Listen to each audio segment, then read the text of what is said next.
यदि संसदको पुनर्स्थापना भइदियो भने यही विधि र प्रक्रियाले चाहिँ कन्टिन्युएसन अगाडि जान सकिन्छ।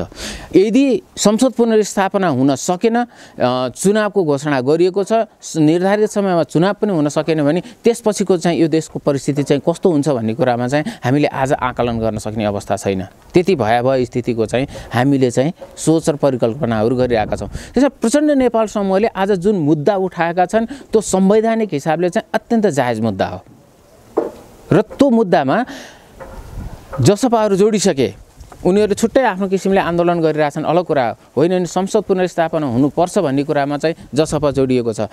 काङ्ग्रेसको पनि एउटा धार चाहिँ सडक आन्दोलनमा जानुपर्छ भनेर चाहिँ जोडिएको छ। यो देशको संवैधानिक प्रक्रियालाई चाहिँ आज अवरुद्ध गरियो भने चाहिँ हामी अगाडि जान सक्दैनौँ र हामी ठुलो अस्थिरता र चाहिँ हामी द्वन्द्वको भुमरीमा पर्नेछौँ र त्यो द्वन्द्वको भुमरीमा पर्नुभन्दा संसदको पुनर्स्थापना भएर यो चाहिँ प्रक्रियालाई जुन लोकतान्त्रिक चाहिँ विधि प्रक्रिया हो यसलाई कन्टिन्युएसन गर्दाखेरि सबैको हितमा छ। बरु यसमा प्रधानमन्त्रीजीले आफ्नो पार्टी, हिजो छुट्टिएको पार्टी, विपक्षी लगायत चाहिँ सबैसँग चाहिँ एक ठाउँमा बसेर नेगोसिएट गरेर यसको निकास निकाल्दै जाँदाखेरि चाहिँ राम्रो हुन्छ। आफ्नै अहङ्कार र दम्बले चाहिँ त कहीँ पनि पुर्याउनेवाला छैन। अन्तर्राष्ट्रिय मामलामा पनि चाहिँ आज प्रचण्डजी वास्तवमा चाहिँ हिजोको जुन शक्ति केन्द्रहरूले प्रचण्डजीलाई चाहिँ प्रयोग गरिरहेका थिए वा आज प्रचण्डजीलाई चाहिँ कुनै अर्को चाहिँ तेस्रो शक्ति केन्द्रले चाहिँ प्रयोग गर्दै गर्दाखेरिमा चाहिँ उहाँको चाहिँ राजनीतिक सङ्कट चाहिँ झन् गहिरिँदै चाहिँ गइरहेको छ। र अर्को चाहिँ महत्त्वपूर्ण पक्ष के हो भन्दाखेरि चाहिँ प्रचण्डजीका चाहिँ जति पनि चाहिँ ती हिजोका चाहिँ घटनाहरू छन्, ती हिजोका घटनाहरूले उहाँलाई चाहिँ जति बेला पनि झस्काइरहेको छ। चाहे ती क्यान्टोनमेन्टका घटना भनौँ, चाहे चाहिँ तपाईँको मुक्तिनाथ अधिकारीको हत्याका घटनादेखि लिएर चाहिँ गम्भीर मानवाधिकार हननका घटनाहरू भए होइन। कतिपय घटनाहरू त उहाँले आत्मसातै गर्नुभएको छ। मैले 5,000 त उहाँले जिम्मै लिनुभएको छ, जसले गर्दाखेरि उहाँको राजनीतिक चाहिँ भविष्य वा राजनीतिक चाहिँ अवस्था भनेको चाहिँ त्यति सुखद छ जस्तो चाहिँ लाग्दैन। उहाँले चाहिँ म तटस्थ बसेर दुईवटा पार्टीलाई फेरि एउटा बनाउँछु भनेर चाहिँ यदि सोच्नु भएको छ नि त दिवा सपना मात्रै हो, त्यो हैसियत भएको व्यक्ति नै होइन वामदेवजी। वामदेवजी किन अहिले त्यसरी बसिरहन्छन्, मैले कतातिर ठुलो भाग पाउँछु भनेर उहाँले त्यो भाग खोजेर बसिरहनु भएको छ। एक्ज्याक्टली प्रचण्डजी त ठुलो भाग पाए उहाँ त्यतातिर जानुहुन्छ, ओलीजी त्यतिर ठुलो भाग पाए उहाँ ओलीजीतिर जानुहुन्छ। त्यसले गर्दाखेरि वामदेवजीको खासै त्यस्तो भूमिका चाहिँ देखिँदैन। तिक्ततापूर्ण सम्बन्धमा चाहिँ कतै मलाई चाहिँ यिनीहरूले चाहिँ एउटा जालोभित्र त हाल्दै छैनन् भनेर चाहिँ उहाँले त्यो कुरालाई चाहिँ बुझ्न सक्नु भएन प्रधानमन्त्री ओलीजीले। र भारतीयहरू भनेको तथा त्यो खुफिया एजेन्सीहरू भनेको के हो भन्दाखेरि चाहिँ यस्ता राजनीतिक कर्मी, यस्ता राजनीतिक नेताहरूलाई चाहिँ प्रयोग गर्ने, आफ्नो अभिष्ट पुरा गर्ने र चाहिँ उनीहरूलाई लगेर चाहिँ कुनै एउटा किनारामा थन्काइदिने। त्यसले गर्दाखेरि आज जुन चाहिँ शक्ति केन्द्रको आडमा उहाँले स्टेप्सहरू चाल्नुभयो, भोलि त्यही शक्ति केन्द्रले चाहिँ प्रधानमन्त्री ओलीजीलाई चाहिँ कुनै चाहिँ खाल्टोमा लगेर चाहिँ हाल्छ र त्यसपछि गएर नेपालको राजनीतिलाई चाहिँ कुनै न कुनै रूपमा चाहिँ आफ्नो चाहिँ वर्चस्वमा राख्ने प्रयत्न उसले चाहिँ गरिरहेको हुन्छ। एउटा पक्ष त्यो भयो। दोस्रो पक्ष भनेको के हो त भन्दाखेरि चाहिँ प्रधानमन्त्रीजी ओलीको पछिल्लो चरणमा हिजो जुन तहको चाहिँ भारतसँगको तिक्ततापूर्ण चाहिँ सम्बन्ध थियो त्यही तहको नभए तापनि आज चीनसँग पनि उहाँको चाहिँ सुमधुर सम्बन्ध छैन, तिक्ततापूर्ण सम्बन्ध नै छ। त्यो के हो भन्दाखेरि पछिल्लो चरणमा चाहिँ जुन चिनिया टोली विदेश विभागको उपमन्त्री जुन नेपालमा भिजिट गर्न आयो, त्यो भिजिट गर्न आउँदै गर्दाखेरिमा चाहिँ उहाँहरूसँगको चाहिँ जुन संवाद हो त्यो संवाद पनि तिक्ततापूर्ण चाहिँ अवस्थामा रह्यो। त्यस कारण चाहिँ आज प्रधानमन्त्री ओली चाहिँ खास भन्दाखेरि चाहिँ इमिडिएट जुन छिमेकीहरू हुन् त्यो इमिडिएट छिमेकीहरूसँगबाट चाहिँ कुनै पनि छिमेकी चाहिँ सन्तुष्ट छैनन्, जसको कारणले गर्दाखेरि चाहिँ उहाँले चाहिँ त्यो पश्चिमा आएको कित्तालाई मात्रै चाहिँ ध्यान दिँदै गर्दाखेरिमा चाहिँ त उहाँ थप सङ्कटतिर चाहिँ जाने हो। उहाँ त्यो सङ्कटबाट बाहिर आउने अवस्था चाहिँ अहिलेलाई तत्कालको लागि देख्न सकिन्छ। राजनीतिक विश्लेषक उद्धव सिग्देल सरलाई कार्यक्रममा स्वागत छ। धन्यवाद। अब ठ्याक्कै यति बेला प्रतिनिधि सभा विघटन भएपछि राजनीतिक सङ्कट गहिरिँदै जानुले के सङ्केत गर्छ? यसको सङ्केतलाई बुझ्नको लागि हामीले के हो भन्दाखेरि 7 दशकदेखि राजनीतिक अस्थिरता जुन झेलिरहेका थियौँ त्यो राजनीतिक अस्थिरतालाई चाहिँ यसले अझ मजबुती दिएको छ। जस्तो अहिले हाम्रो चाहिँ सवाल के थियो भन्दाखेरि नयाँ संविधान, त्यसले चाहिँ खडा गरेका संरचनाहरू, त्यो संरचना अनुसारको चाहिँ चुनाव र झन्डै 2/3 चाहिँ सरकार पनि हामीले प्राप्त गरिसकेपछि अब यो देशमा राजनीतिक अस्थिरता अन्त्य भयो, र अब राजनीतिक स्थिरता आयो जसले गर्दाखेरि विकास र समृद्धिलाई अगाडि लिएर जान सकिन्छ भन्ने खालको एउटा मान्यता थियो, जुन मान्यता हामी आफैमा पनि भ्रममा रहेछौँ भन्ने कुरा चाहिँ यसले पुष्टि गरेको छ, पहिलो कुरा। दोस्रो के हो भन्दाखेरि चाहिँ नेपालमा राजनीतिक दलले कुनै पनि राजनीतिक दलले बहुमत ल्याउँदै गर्दाखेरिमा चाहिँ उसको चाहिँ अन्त्य भनेको चाहिँ संसदको विघटनबाट नै भएको छ। जस्तो 2051 सालमा गिरिजाप्रसाद कोइरालाको संसद विघटन, उहाँको बहुमतको सरकार थियो, 51 सालमा विघटन गर्नुभयो। त्यसपछि उहाँको चाहिँ 1 साल भन्नु नि त्यो 5 वर्षको कार्यकाल पुरा नगरिकन चाहिँ सकियो। दोस्रो 2059 सालमा जब शेरबहादुर देउवाले संसद विघटन गर्नुभयो, त्यो पनि मेजोरिटीको गभर्मेन्ट नै थियो, त्यो बेलामा नि काङ्ग्रेसको बहुमतको सरकार थियो। भनेपछि 2074 पछि केपी ओलीजीलाई झन्डै झन्डै 2/3 बहुमतको सरकार दिएको थियो, तर त्यो 5 वर्ष जान्छ भन्ने कुरामा सबैको अपेक्षा थियो, तर त्यो पनि संसद विघटनबाट नै गयो। यसले के गर्यो भन्दाखेरि नेपालमा यो जुन दललाई दिएको बहुमत हो, त्यो बहुमत चाहिँ 5 वर्ष पनि जान सक्दो रहन्छ भनेपछि हाम्रो कहाँनेरि समस्या हो त? व्यवस्थामा समस्या हो, पात्रमा समस्या हो, प्रवृत्तिमा समस्या हो। यो मिहिन ढङ्गले चाहिँ व्याख्या र विश्लेषण गर्नुपर्ने जरुरी देखिन्छ, जसको कारणले गर्दाखेरि चाहिँ नेपालमा निकै नै ठुलो राजनीतिक चाहिँ अस्थिरतातिर चाहिँ देश गएको देखिएको छ। अब ठ्याक्कै विघटित प्रतिनिधि सभाकी सांसद निरुपालले संघीयता खारेज गर्नुस् प्रधानमन्त्रीज्यू, हाम्रो साथ छ भनेकी छिन्। यसले कहीँ कतै प्रधानमन्त्री स्वयं संघीयता खारेज गर्न लागि परेका त होइनन्? होइन, अब यस्तो छ, संघीयता खारेज हुँदै गर्दाखेरिमा संघीयता मात्रै खारेज हुने होइन। यो संवैधानिक जुन व्यवस्था छ, यो संवैधानिक व्यवस्थाका चाहिँ एउटा मात्रै तपाईँले पाटो चलाइदिनु भयो भने अरू पाटोहरूमा पनि त्यसले धक्का दिन्छ र अरू पाटोहरू पनि सकिन्छन्। जस्तो अहिले उपलब्धि भनेर जुन कुरालाई उपलब्धि भनिएको छ, संघीयता, धर्मनिरपेक्षता, गणतन्त्र, समावेशिता, यो जुन उपलब्धि भनेर भनिएको छ 4वटा, तपाईँले एउटा मात्रै पिलरलाई चाहिँ चलाइदिनु भयो भने बाँकी 3टा पिलर पनि ढल्छन्। त्यसले गर्दाखेरि संघीयता खारेज गरेर आज जनतामा चाहिँ वाहवाही बटुल्ने मात्रै कुरा होइन। मूल समस्या के हो भन्दाखेरि हाम्रो लोकतान्त्रिक प्रक्रियाले काम गर्छ कि गर्दैन, हाम्रो लोकतान्त्रिक प्रक्रिया संस्थागत रूपमा अगाडि जान्छ कि जाँदैन।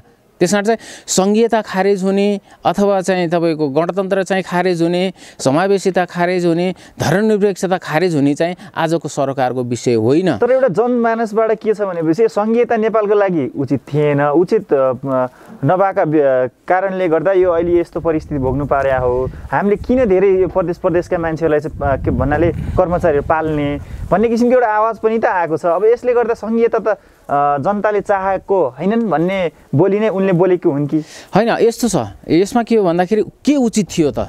त्यो उचित त भन्नु पर्यो नि त। उचित कुरा नभन्ने, यो उचित छ भनेर विकल्प पनि नदिने, त्यसपछि गएर यो अनुचित थियो भनेर भन्न त पाइएन नि। जस्तो यी सबै कुराहरू त नेपाली जनताले लिएर आएका होइन नि त। 62-63 को आन्दोलनले मागेको कुरा के हो भन्दा निरङ्कुश राजतन्त्रको अन्त्य, बहुदलीय प्रजातन्त्रको स्थापना, यति नै मागेको हो नि त। धर्मनिरपेक्षता कुन चाहिँ बाटोबाट छिर्यो, अनि तपाईँको गणतन्त्र कुन बाटोबाट छिर्यो, संघीयता कुन बाटोबाट छिर्यो, यी सबै के हुन् भन्दाखेरि नेपाली जनतालाई अलग राखेर गरिएका राजनीतिक निर्णयहरू हुन्, जसको कारणले गर्दाखेरि यी राजनीतिक दलले, यी राजनीतिक नेतृत्वले यसलाई थेग्न नसकेको अवस्था हो। त्यसकारण त्यो थेग्न नसकेको, आफूले थेग्न नसकेको, आफैले लिएर आएको कुरा आफैले थेग्न नसक्नुको चाहिँ समस्या भनेको चाहिँ त्यो नेपाली जनतालाई चाहिँ, नेपाली जनताको चाहना यो, इच्छा यो भन्नेतिर चाहिँ थोपार्नु त्यो नितान्त गलत कुरा हो। यसर्थ हो एउटा चाहिँ यहाँले भनेको कुरामा के सत्यता हो भन्दाखेरि चाहिँ यो बोजिलो व्यवस्थालाई चाहिँ हामीले धान्न नसक्ने नै हो, त्यसमा कुनै दुविधै छैन। तर हामीले द्वन्द्व चाहिँ समाधान गर्नको लागि, त्यसपछि गएर चाहिँ हाम्रा विविध चाहिँ सामाजिक आर्थिक चाहिँ जुन विभेदहरू छन् त्यो विभेद अन्त गर्नको लागि चाहिँ यो एउटा विकल्प हुनसक्छ भनेर चाहिँ त्यो विकल्प रूपमा लिएको थियो, तर त्यो विकल्पले काम गर्न सकेन। यसर्थ आज के हो त भन्दाखेरि चाहिँ राजनीतिक दलको कार्यक्षमता, उनीहरूको विश्वसनीयता, उनीहरूको चाहिँ दक्षता, ती सबै कुराले चाहिँ काम गर्न नसकेको हो। र यो सम्पूर्ण दोष चाहिँ के हो भन्दाखेरि अब व्यवस्थालाई दिन थालिएको छ, जसले गर्दाखेरि चाहिँ मानव 70 वर्षदेखिको चाहिँ सङ्घर्षका कारणले गर्दाखेरि आएको संविधान सभा हो भने पनि त्यसले बनाएको संविधान पनि 5 वर्ष पनि टिक्न सक्दैन भनेपछि चाहिँ हामी कुन राजनीतिक अभ्यास गर्न गइरहेको हो, यो बहुत ठुलो प्रश्न चिन्ह छ। अब यति बेला ओलीले कुनै न कुनै माध्यमबाट प्रचण्ड माधवलाई कारबाही गर्छन् भन्ने आकलन गरिएको पनि छ। ओलीले कारबाही गरिहालेको खण्डमा देशको नतिजा चाहिँ के कस्तो होला?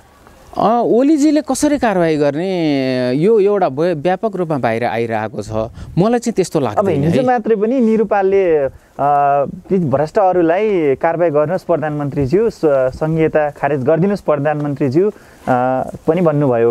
अब के केपीले संहिता खारेज गर्लान् अथवा त्यो यस भ्रष्टहरूलाई चाहिँ कारबाही गर्लान्? अहिले यस्तो छ, केपीजी धेरै नै कमजोर भइसक्नु भएको छ। म यहाँलाई तपाईँ अब बाहिर विश्लेषण के भएको छ त्यतातिर म जाँदिनँ। मैले यहाँलाई चाहिँ प्रश्न के भन्छु भन्दाखेरि यति बेला केपी शर्मा ओली कमजोर हुनुभएको छ। कमजोर इन द सेन्स केमा भन्दाखेरि चाहिँ उहाँले जति पनि कामहरू गर्नुभएको छ विगत चाहिँ पुस 5 गतेदेखि यता सबै चाहिँ गैर संवैधानिक कामहरू भएको छ।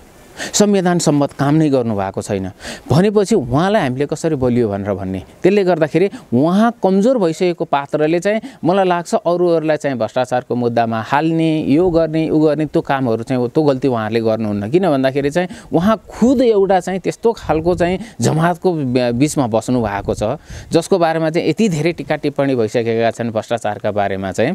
भनेपछि उहाँले चाहिँ अब कसैलाई पनि अख्तियार मार्फत अथवा कुनै मार्फत चाहिँ भ्रष्टाचारको कारबाही गर्न थाल्नु भने त्यो शाही आयोगले गरेको कारबाही सर हो भनेर अरू बाँकी सडकमा चाहिँ हुनेले भन्नेछन् र त्यसको चाहिँ निरर्थक प्रयास मात्रै हुनेछ। यदि उहाँले त्यस्तो खालको गल्ती गर्न थाल्नुभयो भने चाहिँ त्यसले झन् ठुलो चाहिँ द्वन्द्व निम्ताउनेछ र उहाँको अवसान बहुत दुःखद अवसान हुनेछ। त्यसले गर्दाखेरि त्यो गर्नु छ जस्तो चाहिँ मलाई लाग्दैन। उद्धव सर यति बेला केपी शर्मा ओलीका अभिव्यक्तिहरू कस्तो आइरहेछन्? म कमजोर भएको छैन, म बलियो छु, मैले वैशाखमा चुनावमा आउनु भन्दाखेरि तपाईँहरू चुनावलाई किन अस्वीकार गर्नुहुन्छ? तपाईँ हो कमजोरीहरू, सडकमा गएर त्यसरी पोलमपसार भएर कपडा खराब गर्ने तपाईँहरूले भनेर पनि जुन किसिमको अभिव्यक्तिहरू उहाँले कटाक्ष हानिराख्नु भएको छ आफ्ना पार्टीकै वरिष्ठहरू नेताहरूलाई, जुन अहिले यति बेला त टुक्रेरै जानुभएको छ भन्ने किसिमको पनि भन्न मिल्छ।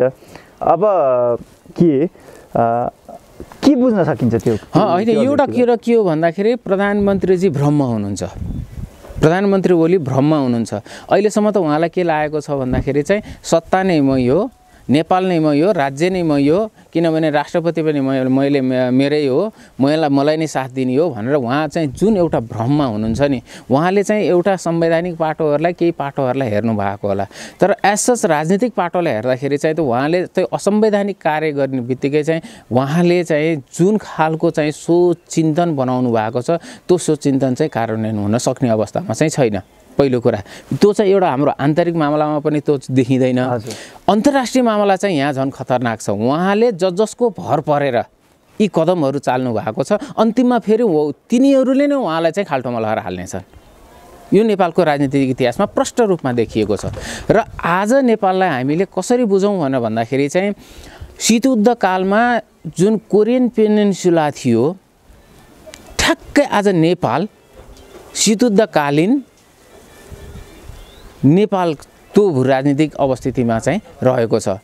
एकातिर इमर्जिङ चाहिँ सुपर पावरको रूपमा चाहिँ चाइना आइरहेको छ, अर्कोतर्फ चाहिँ हालको सुपर पावर अमेरिका छ। यो दुईवटाको द्वन्द्वले नेपाल चाहिँ कुन स्थितिमा पुग्ने हो भन्ने कुरामा चाहिँ त अझै प्रधानमन्त्रीजीले चाहिँ हेक्का राख्न सक्नुभएको जस्तो चाहिँ देखिएको छैन।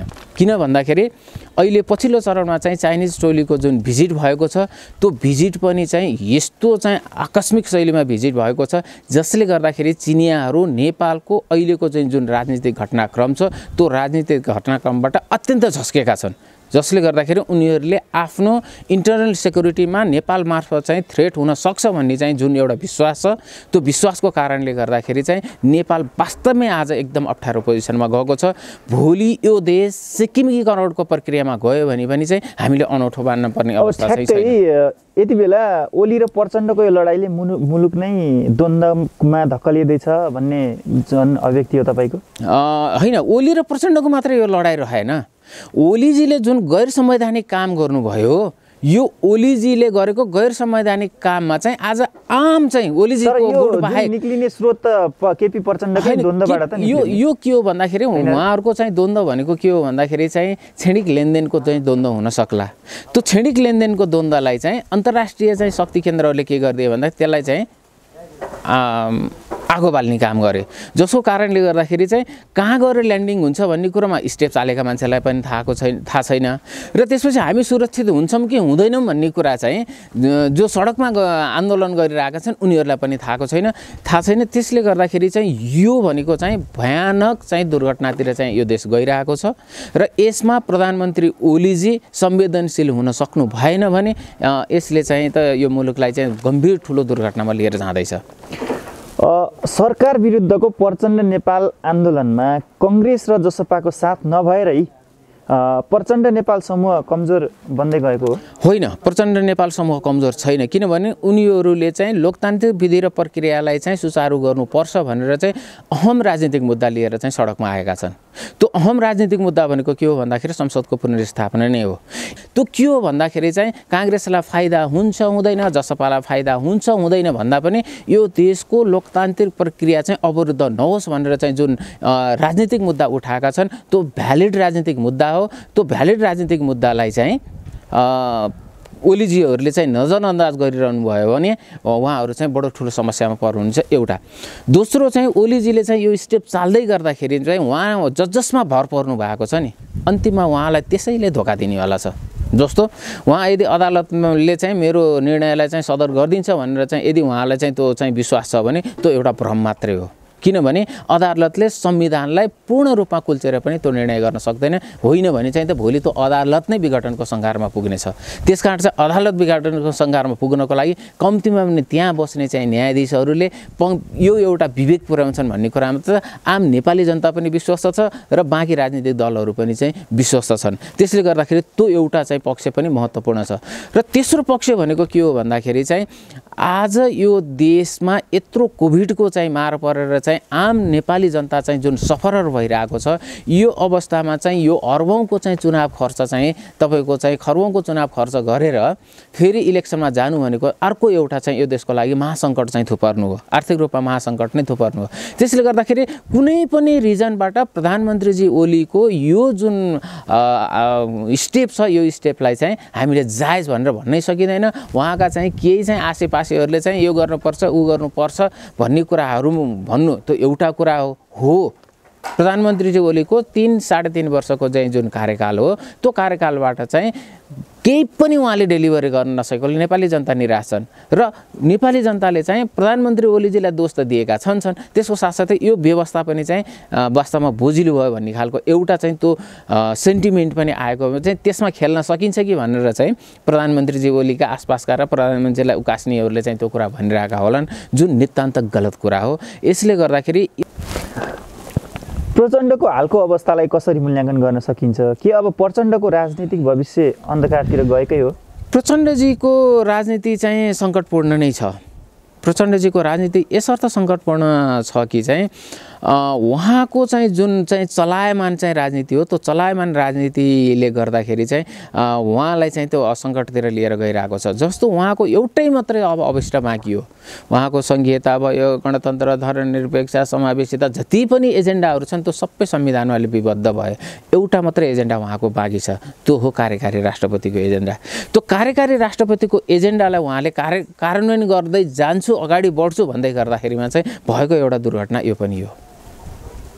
किनभने पार्टीभित्र गम्भीर सैद्धान्तिक मतभेद थियो र सैद्धान्तिक मतभेद छ आज पनि।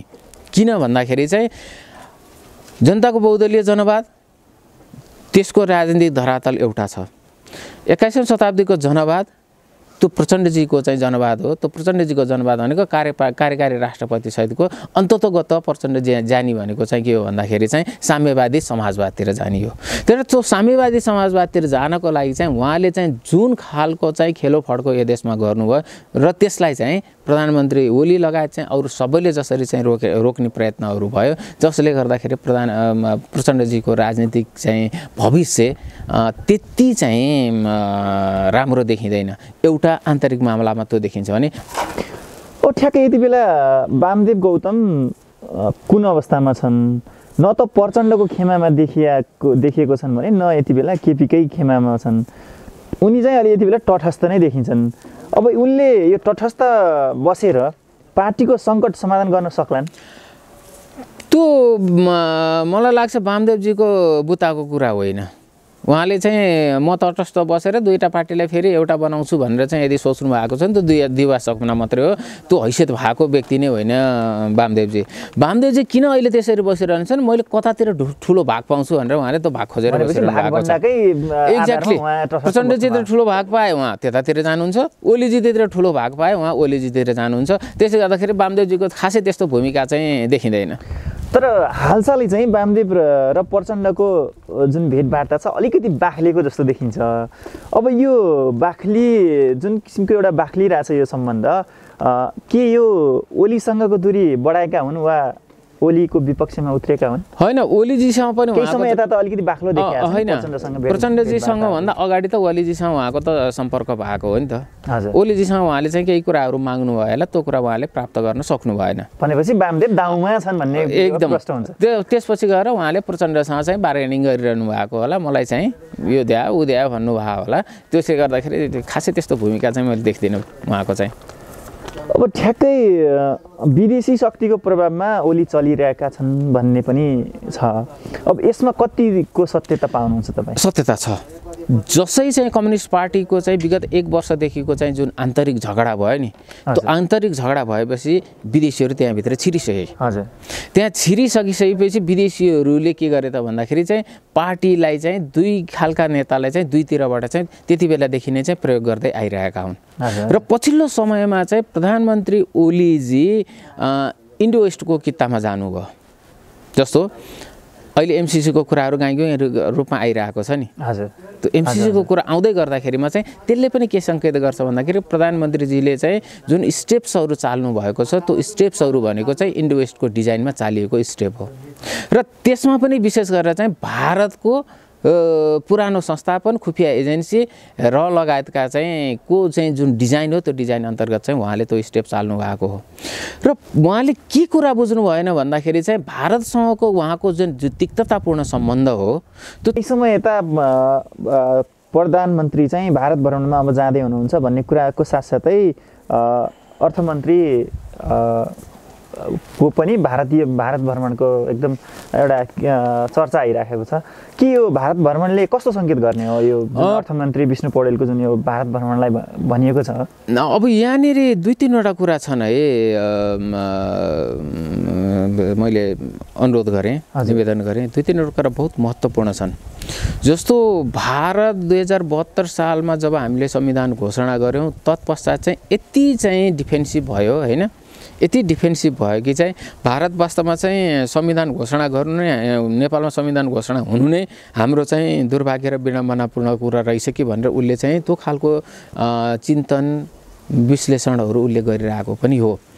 तर त्यसको साथसाथै चाहिँ भारत चाहिँ सबैभन्दा चाहिँ चिडिएको कहाँनिर भन्दाखेरि चाहिँ पछिल्लो समयमा चाहिँ जब हामीले चाहिँ संसदबाट चाहिँ नक्सा पारित गऱ्यौँ त्यसपछि चाहिँ भारत चाहिँ त असाध्यै नराम्रोसँग चाहिँ झस्केको, नराम्रोसँग चाहिँ चिडिएको अवस्था हो। र अब उसले त्यो कुरालाई चाहिँ करेक्सन गर्न खोजिरहेको छ। त्यो करेक्सन गर्न पनि अहिले केही चाहिँ सूचनाहरू बाहिर पनि आएका छन्। त्यो सूचना के भनेर भन्दाखेरि विशेष गरी यो जुन लिपुलेक, लिम्पियाधुरा लगायतको चाहिँ जति पनि चाहिँ भूभागहरू छ नि, त्यो भूभागहरूमा पनि विशेष गरेर चाहिँ कालापानीको चाहिँ भूभागमा भारतलाई करिब करिब चाहिँ तपाईँको 90 वर्षलाई त्यो भूभाग चाहिँ भारतलाई लिजमा दिने, भूमि नेपालको तर नेपालले चाहिँ भारतलाई चाहिँ लिजमा दिने र त्यहाँनिर चाहिँ अन्तर्राष्ट्रिय चाहिँ सैन्य तालिम केन्द्र चाहिँ स्थापना गर्ने भन्ने खालको कुराहरू पनि आइरहेको छ। सम्भवतः विष्णु पौडेल, त्यसपछि गएर प्रदीप गेवाली र तत्पश्चात चाहिँ प्रधानमन्त्री ओली को यो जुन भारत भ्रमण हुन लागिरहेछ कहीँ कतै चाहिँ त्यो मुद्दालाई चाहिँ सेटल गर्नको लागि चाहिँ त्यसमा एग्रिमेन्ट गर्नको लागि त यो भइरहेको छैन भन्ने खालको चाहिँ आज प्रश्नहरू बाहिर उब्जिएका छन्। जसले गर्दाखेरि यदि यो घटना हो, यदि यो कुरा हो भने चाहिँ त यति कुरा चाहिँ तपाईँले लेखेर राख्नुहोस्, यो देश चाहिँ भयङ्कर ठुलो चाहिँ रणभूमिमा चाहिँ परिणत हुनेछ। यसमा विशेष गरेर भारत, चीन र पश्चिमाहरूको चाहिँ यो एउटा चाहिँ क्रीडास्थल बन्नेछ र त्यो दिनको चाहिँ जुन भयावह अवस्था छ त्यो भयावह अवस्थाको लागि हामी आजदेखि चाहिँ तयार हुनुपर्ने चाहिँ स्थिति चाहिँ देखिएको छ। त्यसले गर्दाखेरि चाहिँ यो जुन भ्रमण हो यी भ्रमणहरू चाहिँ सन्देहपूर्ण भ्रमण हुन्। यी भ्रमणहरू चाहिँ अहिले चुनावको बेलामा चाहिँ साँच्चै भनियो भने चुनाव घोषणा गरिएको छ भने अहिले चुनावको बेलामा चाहिँ गर्नु कुनै औचित्य पनि छैन र यो सरकारलाई त्यो वैधानिक चाहिँ हैसियत पनि छैन। हस्, कार्यक्रमको अन्तिममा छ। म अन्तिममा चाहिँ एउटा क्वेसन राखिहालेँ। अब हिजो मात्रै अन्तर्राष्ट्रिय नयाँ वर्ष 2021 का अवसरमा ओलीले विकास र समृद्धिका लागि सरकारले बसालेको जग अब देखिने गरी उच्च उचाइमा पुग्ने बताएका छन् भने जनताको जीवन सुखी बनाउने अभियान सार्थक बिन्दुको नजिक पुग्ने विश्वास पनि व्यक्त गरेका छन्। अब भनिदिनुहोस्, केपीको यो अभिव्यक्तिबाट जनता आश्वस्त होलान्? होइन, उहाँबाट त उहाँले चाहिँ अब विकास र समृद्धिको चाहिँ उहाँले कुरा मात्रै गर्नु भयो भने पनि त्यो जनता हाँस्ने स्थितिमा पुगेको छ। किनभने 2.5 वर्ष उहाँले त विकास र समृद्धिको स्थिति त देखाइदिइसक्नुभयो। कोभिड-19 जस्तोमा चाहिँ तपाईँको चाहिँ यति धेरै करप्सनका इस्युजहरू आए, त्यो करप्सनका इस्युजलाई चाहिँ उहाँले चाहिँ सम्बोधन गर्नुको सट्टो चाहिँ उल्टो करप्सन भएको छैन भन्दै चाहिँ धाप मार्दै हिँड्नुभयो। भनेपछि चाहिँ आश्रय दिनुभयो जस्तो। एक्ज्याक्टली। त्यसले गर्दाखेरि चाहिँ प्रधानमन्त्रीजी ओलीले चाहिँ यी कुराहरू गर्नु भनेको के हो भन्दाखेरि चाहिँ यो एउटा मजाक बाहेक केही पनि होइन। यसलाई त अझ विशेष भन्नुभन्दा राजनीतिक यसलाई राजनीतिक मजाकको अभिव्यक्तिको रूपमा चाहिँ हेर्ने हो। त्यसैले प्रधानमन्त्रीजी चाहिँ फोकस्ड हुने कहाँनिर हो भन्दाखेरि यदि उहाँले चुनाव घोषणा गर्नुभएको हो भने चुनावका तयारीतिर गर्ने हो। अब उहाँले भन्नुपर्ने कुरा के हो त भन्दाखेरि चाहिँ हिजो पार्टीले काम गर्न दिएन मलाई, त्यस कारण चाहिँ अब म चुनाव गरेर फेरि जनताबाट अनुमोदित भएर म नेपाललाई चाहिँ समृद्धिको बाटोमा लिएर जान्छु। त्यस कारण चाहिँ चुनावको लागि चाहिँ सम्पूर्णले सहयोग गर्नुहोस् भनेर चाहिँ उहाँले अपिल गर्ने कुरा चाहिँ त्यो हो। त्यस कारण चाहिँ उहाँले चाहिँ जुन यो समृद्धि विकासका यी कुरा गर्नु भनेको चाहिँ त यो राजनीतिक मजाकभन्दा अरू केही पनि हुन सक्दैन। हस्, कार्यक्रममा आफ्ना विचारहरू राखिदिनु भयो, यहाँलाई धेरै धेरै धन्यवाद। यहाँले चाहिँ जुन यो मौका दिनुभयो यसका लागि चाहिँ यहाँलाई पनि धन्यवाद।